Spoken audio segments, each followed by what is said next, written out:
Welcome to the Awakened Goddess Show, your source for inspiration, wisdom, and personal discovery. The place to learn from a diverse mix of mentors, metaphysical experts, spiritual leaders, and best-selling authors from around the world. I'm Angela Wilkinson, attraction coach and founder of The Goddess Next Door. Join me as I explore the minds of my masterful guests while they share powerful insights and easy-to-use tools you can start using right away. Now, let's tap into the energy of the Awakened Goddess and be enlightened by today's guest.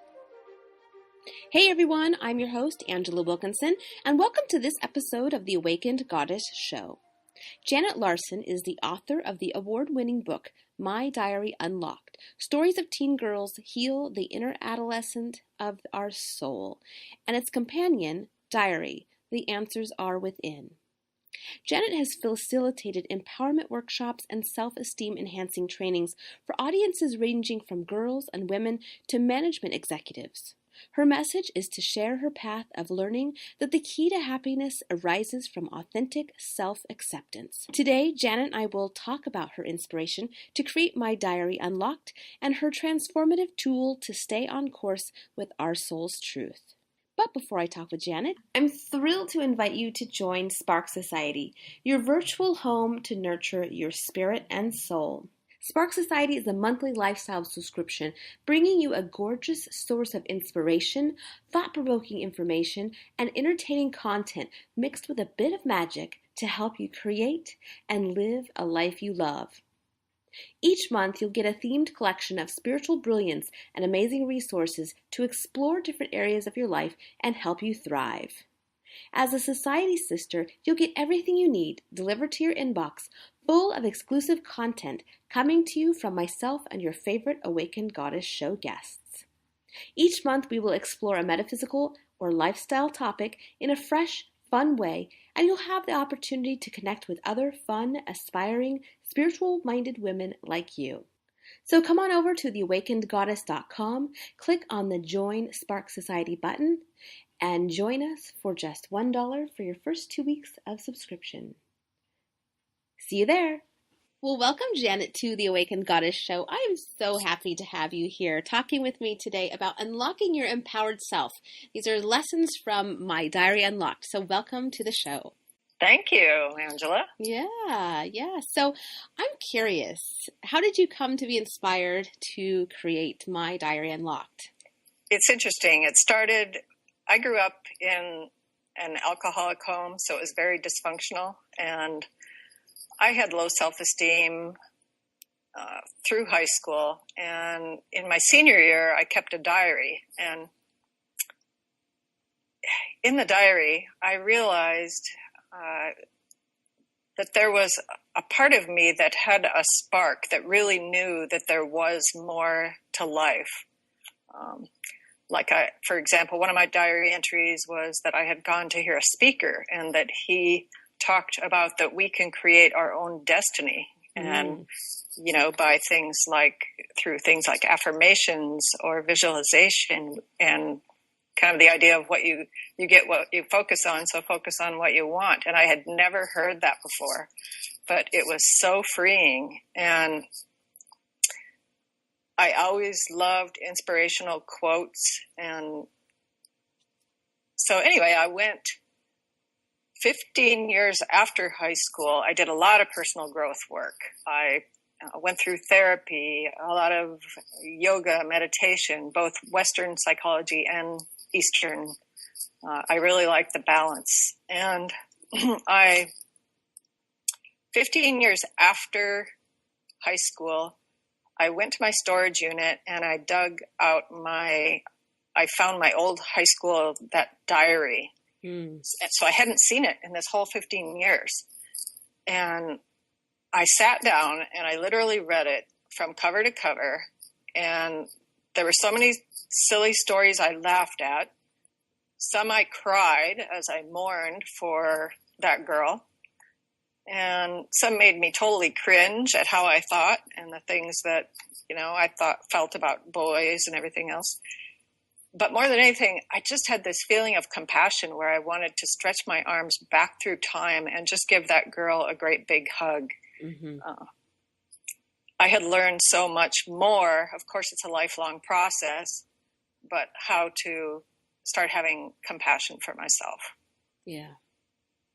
So in that instant, I literally had an aha moment with goosebumps and everything where I thought I could write a book where I could show, that these dramas, these limiting beliefs and mistaken perceptions are not the truth of who we are.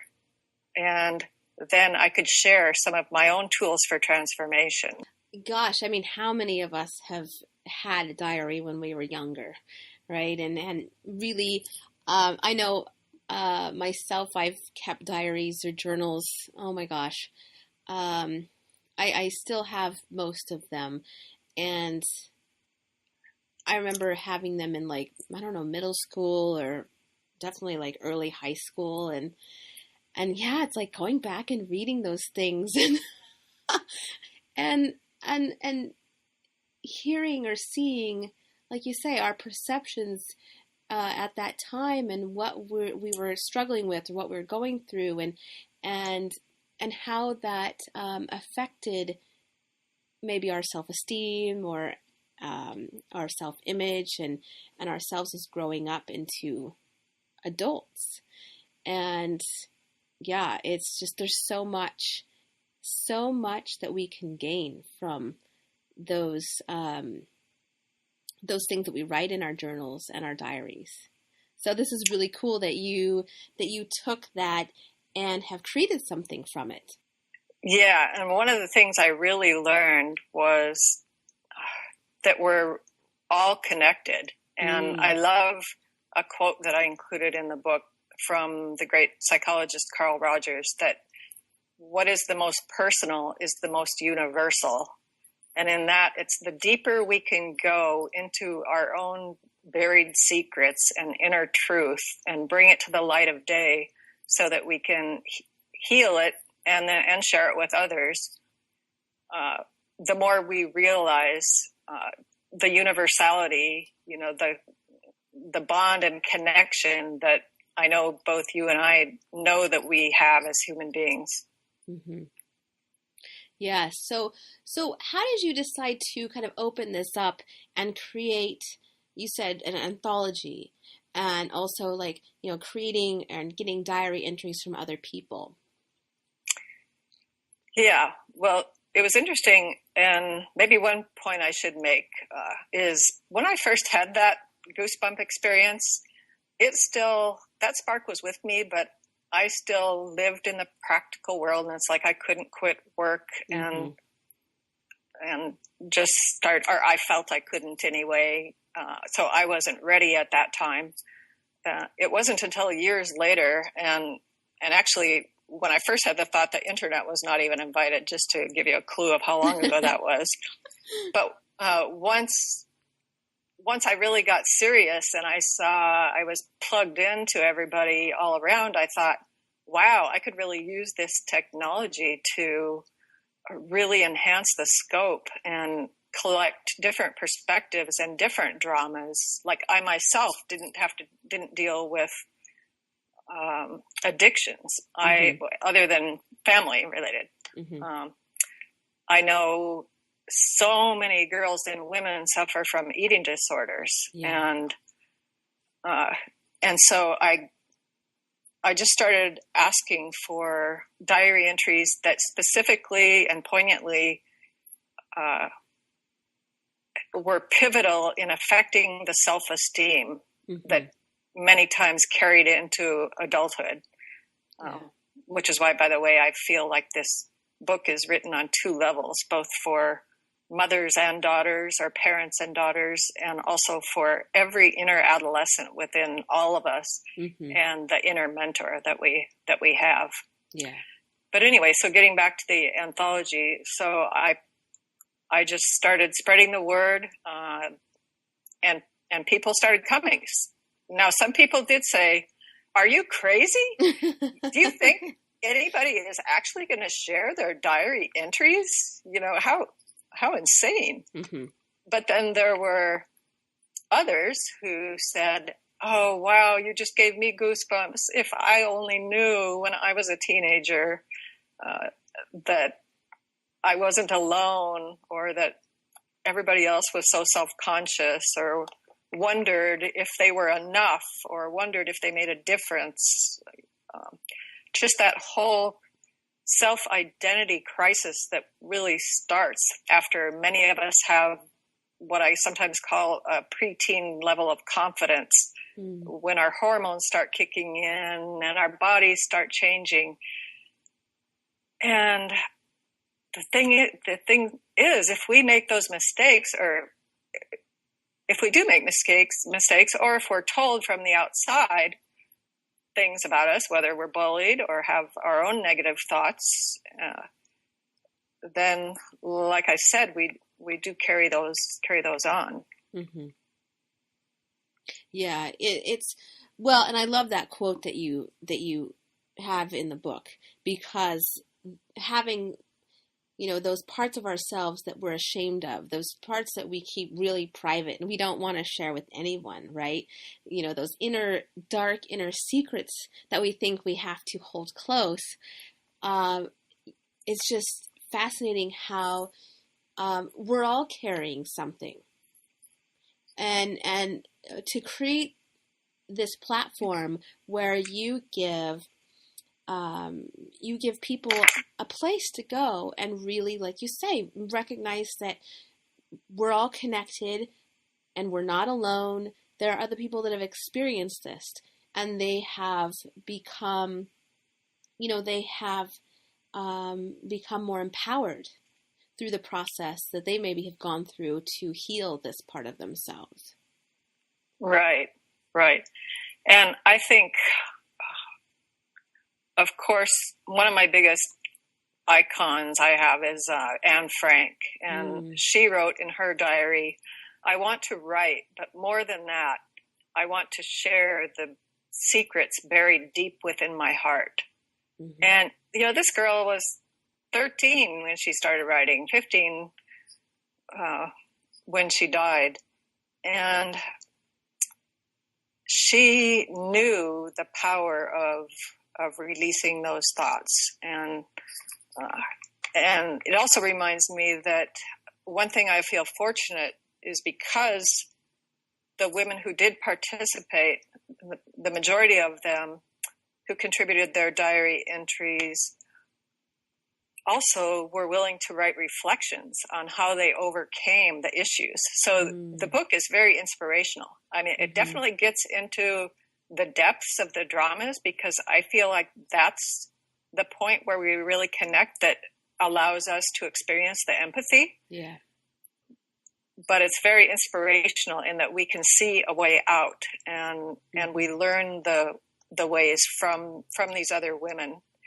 And in reading literally thousands of diary entries over a 5-year period, I mean, I spent 5 years full time doing research and writing this. I saw the common patterns that end up resulting in some common dysfunctions that we do have. Mm-hmm. And they are, of course, especially for women, body image, that really can affect our life. Yeah.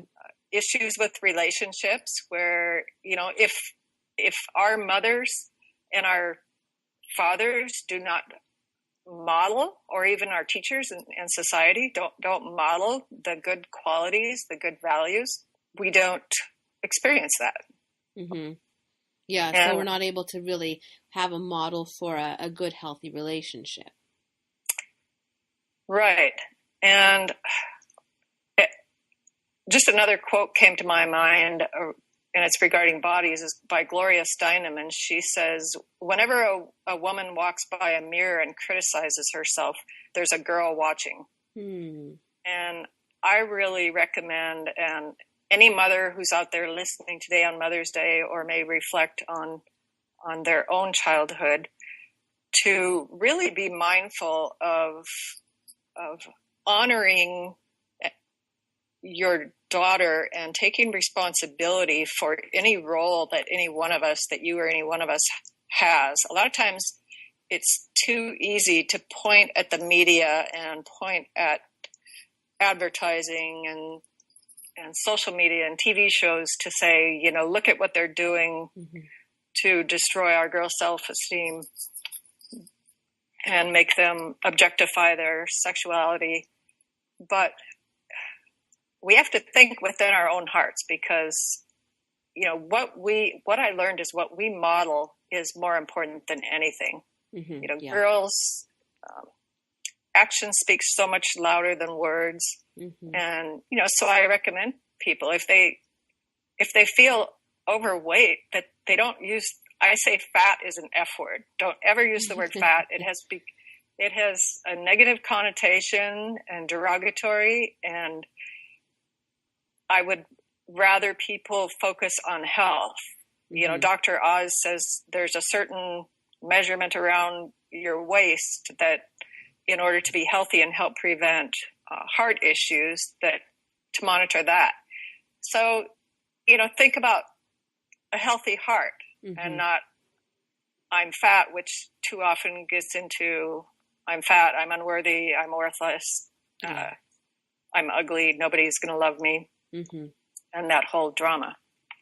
Well, and like you say, this is Mother's Day, and I think that this is like the perfect book to share. Like, if you do have a daughter, to share this book with her, because it sounds like, it gives her a chance to connect with these mentors through your book, right? Yes. And see how they overcame these same issues that maybe they're struggling with.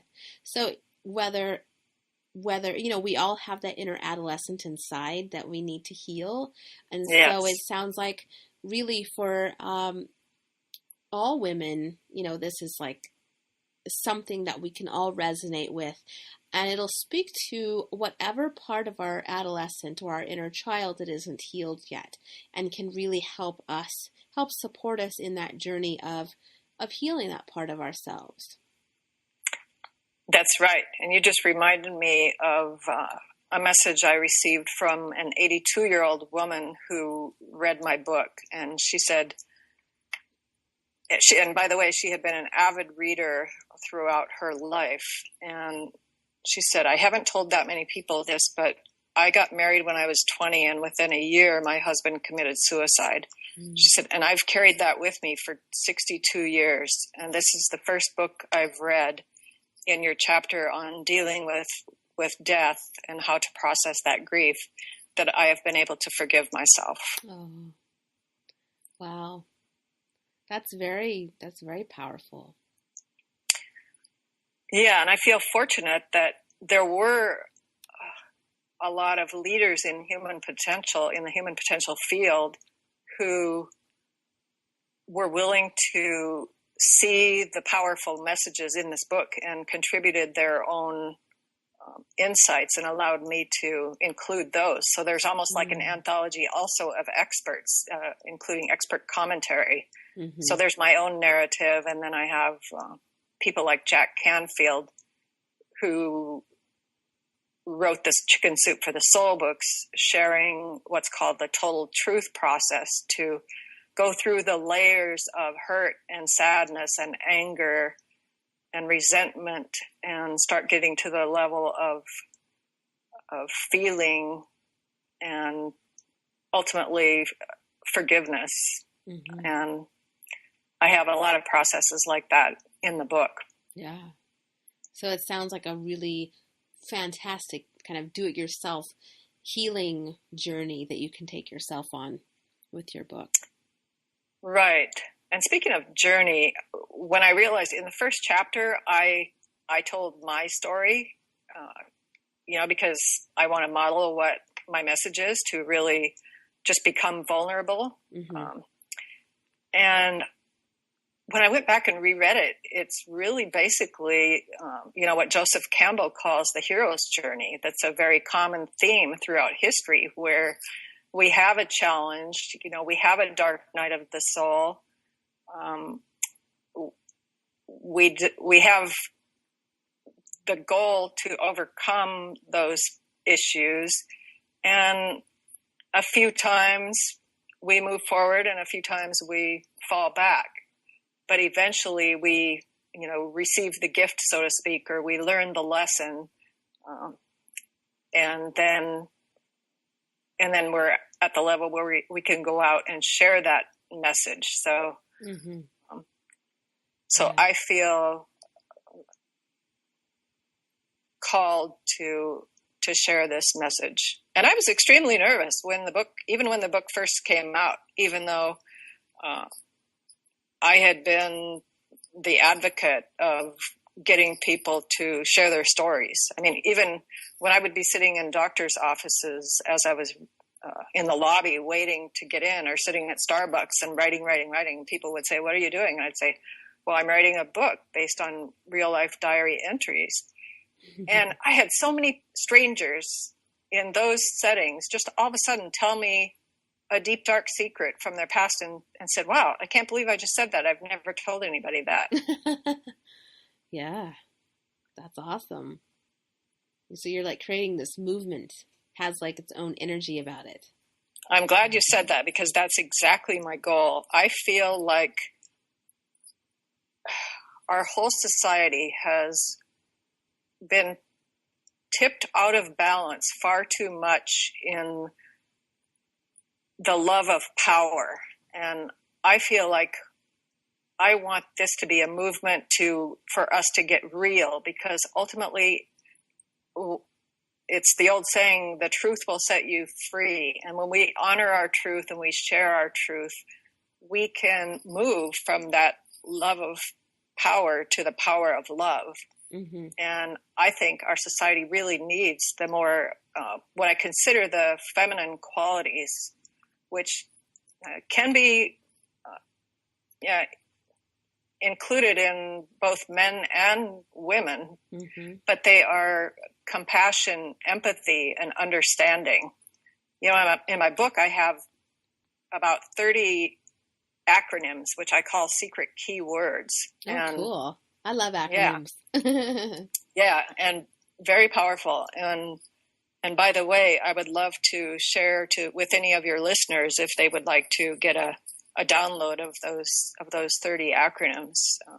I'd be happy to share that. Awesome. And anyway, one of the acronyms is about being, and that our true power, when we really become empowered to embrace that compassion, empathy, and understanding, it's always in the now. And one of my acronyms for fear is the fragile experience of anxiety or regret. A more common one that I've heard for years by Wayne Dyer and others is false expectations appearing real, which you may have heard of that one. But what I realized, I believe truly that there are ultimately two emotions, love and fear, that everything boils down to one or the other of those. And that when we are in fear, we are in the fragile experience of either anxiety, which is fear of the future, or regret or resentment. Sometimes it shows its face as resentment. And that is focusing too much on the past. Sure. And where the only place where we can really model strong values and experience and make conscious choices, which is what the power of now is really all about, is to be able to watch yourself as what I call a bird in the corner of your mind, where you rise up out of just your doingness and you observe at the level of conscious awareness, where you can start to orchestrate and direct and be in the driver's seat of your next choice. And it's all about moment to moment choices. It gives you that little teeny pause where you can breathe and say, okay, how am I going to respond to this, instead of just react either defensively or offensively. Mm-hmm. We can come from that place of love and avoid the whole fear-driven drama. Yeah, so I would like to hear more about your, I think it's you called it a being compass. So if you can kind of walk us through that, because it sounds like, you've put a lot of research into this, and you've really created something that can help us navigate through pain or through the path to personal power. Yes, thanks.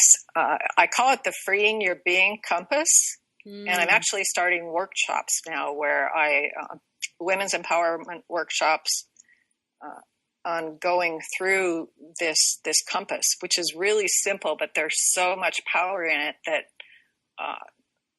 that I like to go through every aspect. Mm-hmm. And the reason it's called Freeing Your Being Compass is I feel like there are 5 aspects of ourselves that, based on all of my research and my own practice and reading pretty much every self-help book and reading thousands of diary entries,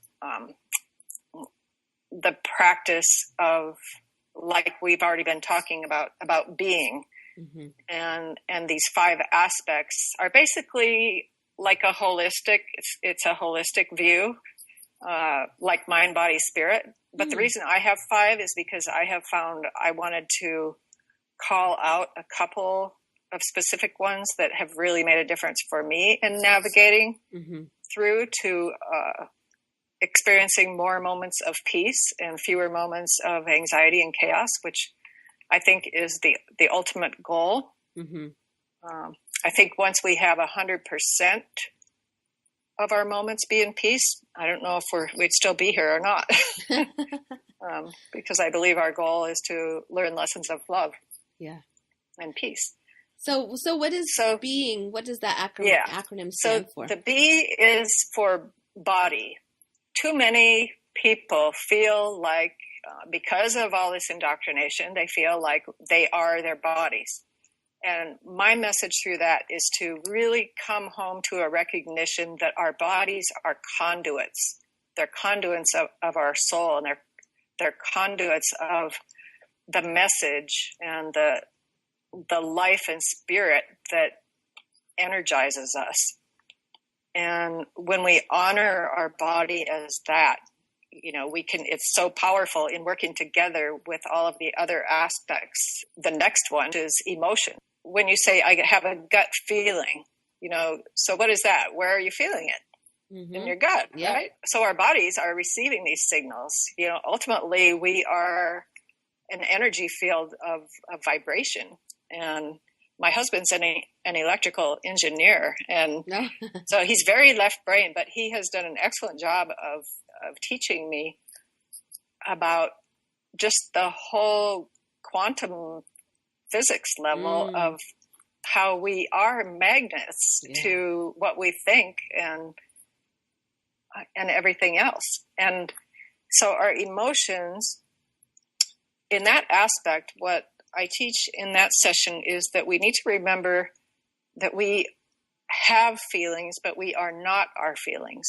Mm-hmm. And if we did not process grief, which in the United States, we have a very difficult time in processing grief, whether it's through the death of a loved one or any major loss, we tend to bury it under the rug. Mm-hmm. So we learn more healthy ways of dealing with our emotions. The next aspect is I for imagination. So B, body, E, emotions, I, imagination. Mm-hmm. And that I like to have in its own category, because for me personally, the most powerful transformations have come out of my practices of creative visualization, guided imagery, using those things, not just to think, I want this, or I wish this, but to, again, use the whole compass dynamically and think, okay, if I'm imagining what I want to create, I need to do it. I need to feel it in the cells of my body. Mm-hmm. I need to experience the emotions of the level of happiness and love I experience if it's a certain message that I want to share and I hear that somebody gets it. It all works in concert. Well, And, yeah, the imagination is just so darn powerful. When you yes. look at the quantum field and look at how Olympians, they train themselves just by visualization, and then they go and have this amazing run, and yeah. Exactly. Yeah, athletes, and now it's used very heavily also for soldiers coming back who have post-traumatic stress syndrome. To watch more peaceful things and virtual reality of more peaceful things to help calm the anxiety. Just incredibly powerful. And the second part of imagination is perception, because I realize perception, and it's basically a form of imagination, because it's how we perceive either ourselves or how we are interpreting what somebody else is saying to us. It's either, do we perceive things as they truly are?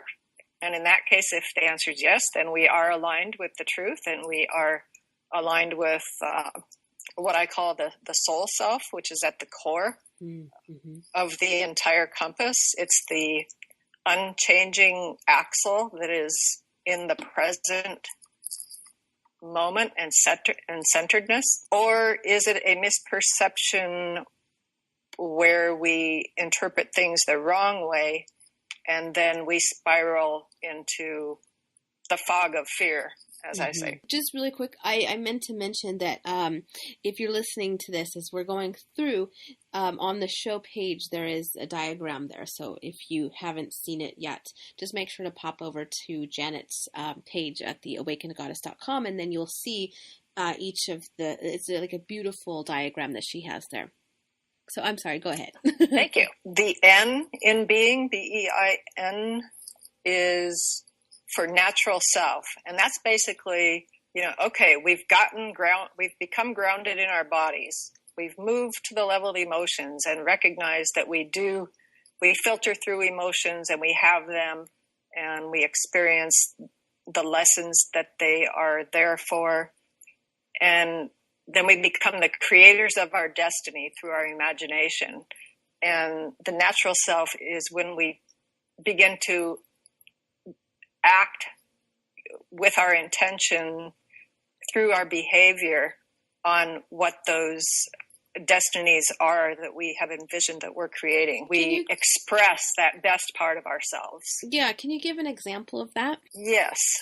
If I feel like I want to share my message of, something that I have been withholding, and I feel way too scared, but I know that it's going to be a powerful release if I do. And actually in high school, my biggest fear in the world was to speak in public. I literally would rather die.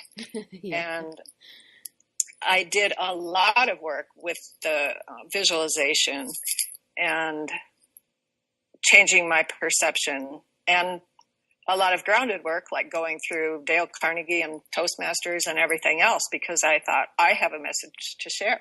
So by taking all those actions and practicing what was truly what I knew to be my natural self inside of me, I just started expressing those. I started sharing, and I love the quote also. There's a lot of quotes in the sidebars in my book, because that's what always inspired me. Is having courage is not having an absence of fear. It is taking action in the face of fear. And so that I look at natural self as really taking that action. It's what you're doing when you're acting in integrity with your own inner soul. It's like, that intuitive knowing of what's the next step for you. Exactly. Exactly. And the G, so BEING, is genius mind. And I like the sound of that. Yes. And the fascinating thing is, through my research, I found out that the root word, the etymology of the word genius, prior to about the 15th century, meant it was universal, that we all had a genius. Yeah. It was basically like, if you think about a genie in the bottle, it's a spirit, that we all had the spirit that would speak through us, and that was our gift as the unique people that we are. Yeah. And then somehow the word got changed to, I am a genius. My guess is that it would be King Henry VIII, perhaps, that changed it. But it became a lot more possessive, and, something that, again, a power thing where I have this, but you don't. But the truth is, we all can open to the genius within our minds, and our minds, as you know, science keeps proving more and more what the sages have known for centuries, that the power of the mind is incredible in bringing forth, that which we have planted the seeds for through our vision of what we feel our truth is.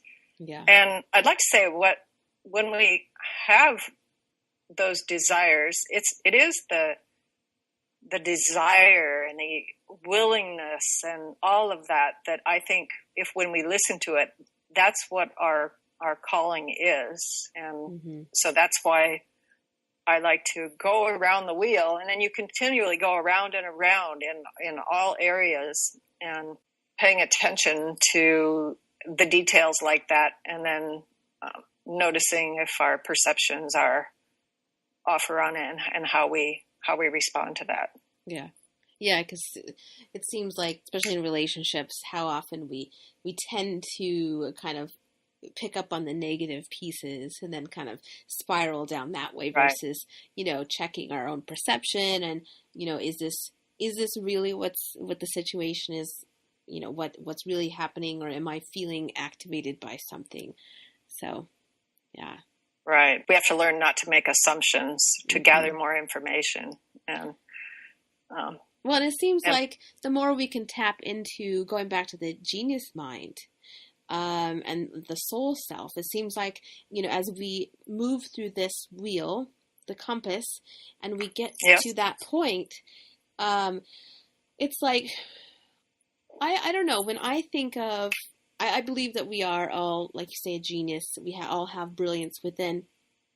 But I believe that we're kind of just getting out of the way.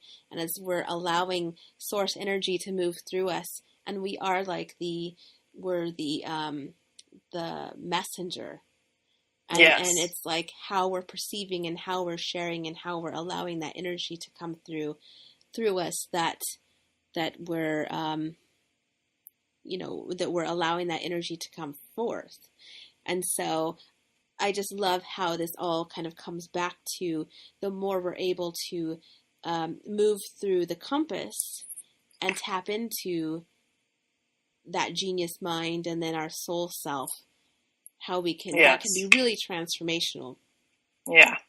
And the reason that the soul self in the center is gold or bright yellow is because I feel like that's the brightness, the essence of what we are. And there's on the outside of the circle, outside of the spirals of the dramas, there is a gray fog, basically, which is another one of my acronyms, which is fear of good, ultimately.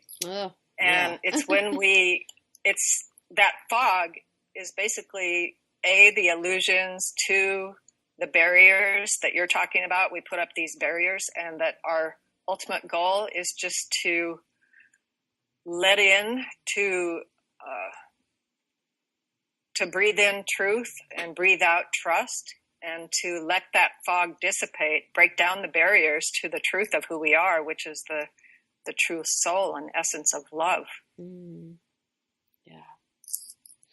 Yeah. So I'm curious, going back to My Diary Unlocked, I'm wondering if there are a few, like one or two diary entries that really stood out for you, and why that was, why they impacted you. Yes. The one that's been coming to my mind the last few days is one in the chapter on addiction, where this teenage girl was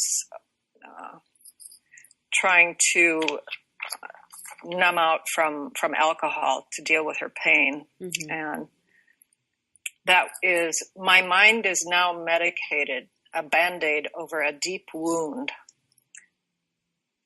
And it made me sad because it makes me realize, and in the midst of the sadness, there's the gift to know that we need to listen. But if she hasn't been listened to, she hasn't been understood, maybe she's been discounted. Maybe she was tried to express her feelings at some point and was told, you'll be fine. Mm-hmm. That seems like such a common thing for parents. And we say it to ourselves too, just get over it. Yeah. But instead, if we think, what if we said, tell me more? So what is it you're feeling? And not that we necessarily have to agree with what our daughters or our own inner selves, inner adolescents are experiencing, but that need to be heard is so powerful that when it's not, one of the choices is to start covering it up with drugs and alcohol and any other addictions. Mm-hmm. And addiction, of course, is one of the biggest problems in our society. Yeah. And I really believe that each one of these issues that I address here, if we handled them in a healthy way, we would not be experiencing, for one thing, the rage that's going on in our society today. Martin Luther King said that riots are the voices of the unheard. And again, it goes back to not being listened to. Mm-hmm. And I mean, we have decades, literally centuries of issues where amends have not been made with the communities of slavery, and generation after generation, we do, unless we make conscious choices and rise above the challenges, we perpetuate that which we create. And mm-hmm. The prejudices, it's all scary. Yeah. And I think we all need to search our souls as a society and begin to start, today, this Mother's Day, peace begins at home. Mm-hmm. By saying, I'm going to listen to myself. I highly recommend taking 5 minutes for yourself in the morning.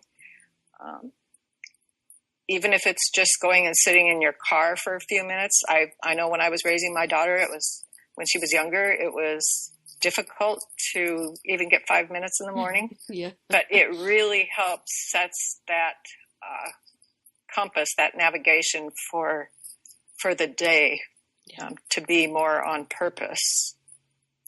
Yeah, well, and giving that voice, whether it's just allowing yourself to acknowledge your own voice that needs to be heard, exactly. Or wanting to be heard, right. Or coming to your site, your website, and sharing and connecting with people that way. Yeah, I think that is so important to validate our own experience, right. Despite even if other people can't. And I think that, when you think about law of attraction, we attract kind of our reflection of what's going on internally. And so, it can be a long time to learn this, but people outside of myself, say, for example, I was not able to give myself approval, well, other people would not give it to me either, right? And so exactly. For a while, I was seeking it from other people, but there was a turning point when I realized they can't give it to me until I give it to myself first. And exactly. So I think that your message is so powerful in that, we have to validate our own experience and then others can validate it. But, it's really about us validating our own experience and giving exactly. it to ourselves. And that's ultimately really the biggest Mother's Day gift that we could give to ourselves, whether we're mothers or not. Yeah. And just to honor that true essence within us. Yeah. Yeah. So I always like to end with like a practical tip. So how can we use what we learned today in a practical way? Like if we just wanted to start small, what would you suggest? Of course, getting your book and diving into it and really embodying, it sounds like you have so many exercises, wonderful things to use in your book. But I'm wondering just if there's one little thing we can start with. Absolutely. I guess what I have learned through this whole process is the tremendous power of writing in a diary or a journal. And, again, even spending just a few moments and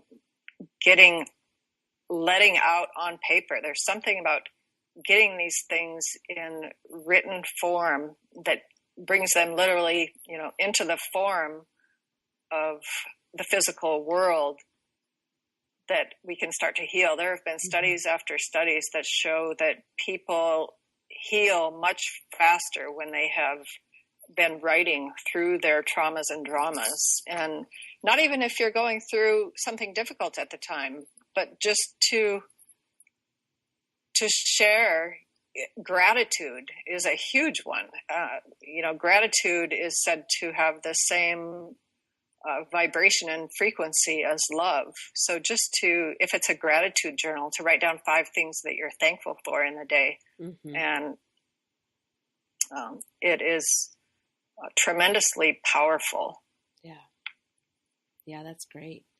And and you know what? I actually do have of course you can use a notebook, you can use any journal you have, but I have a companion diary called, that is a companion to the book, and it's called The Diary, The Answers Are Within. I love that.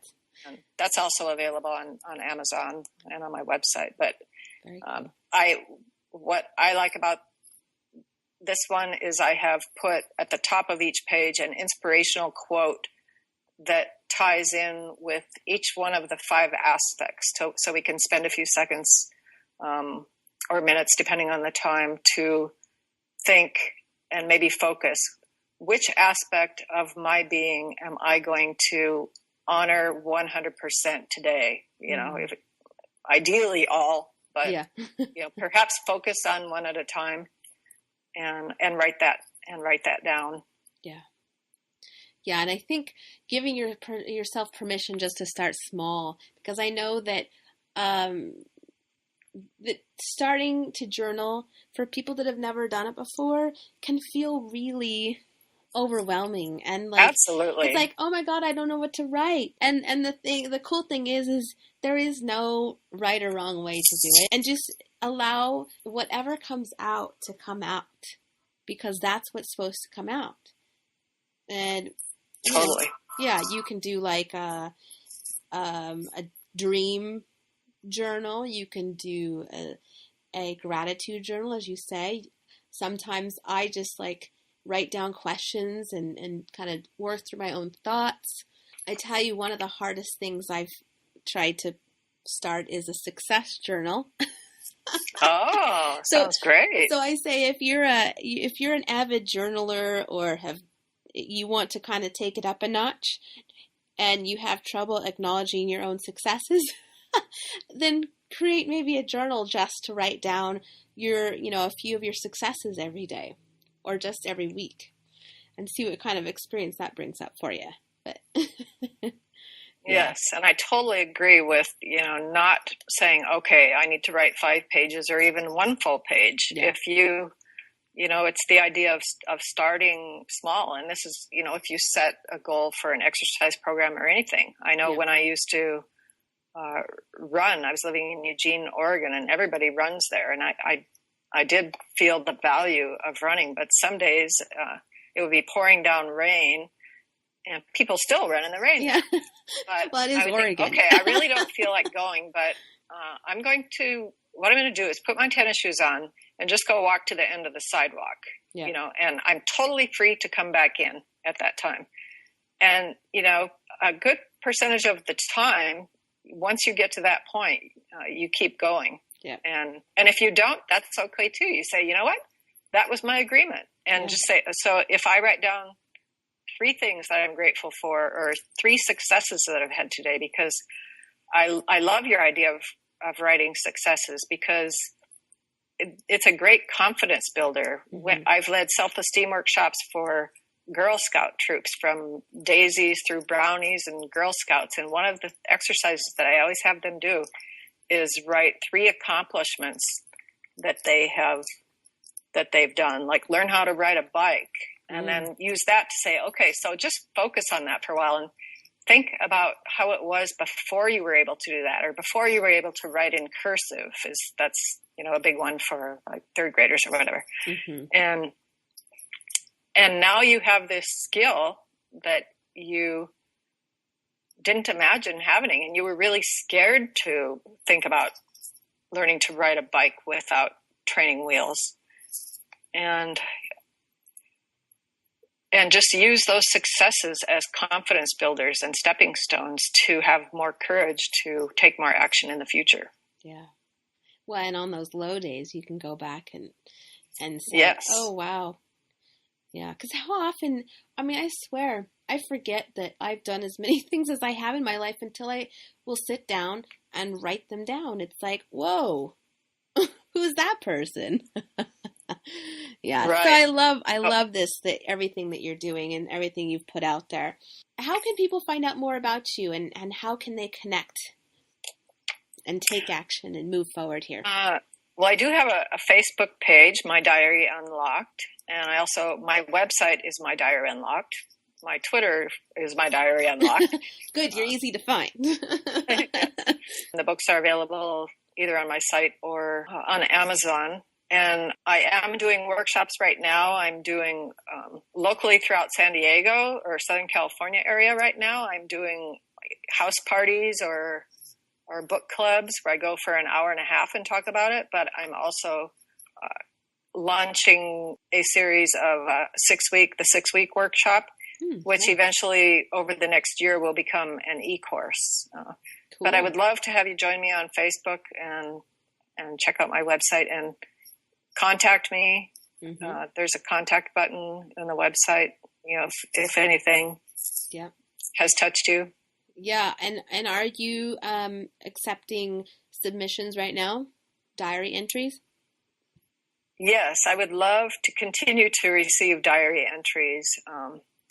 I like to keep my website interactive with issues that keep coming up, and keep it fresh. Awesome. Well, I will have all the links to everything, Janet, on the show page, so you can get everything there. You can click through and you can leave your diary entry, and there will also be a link to get her book.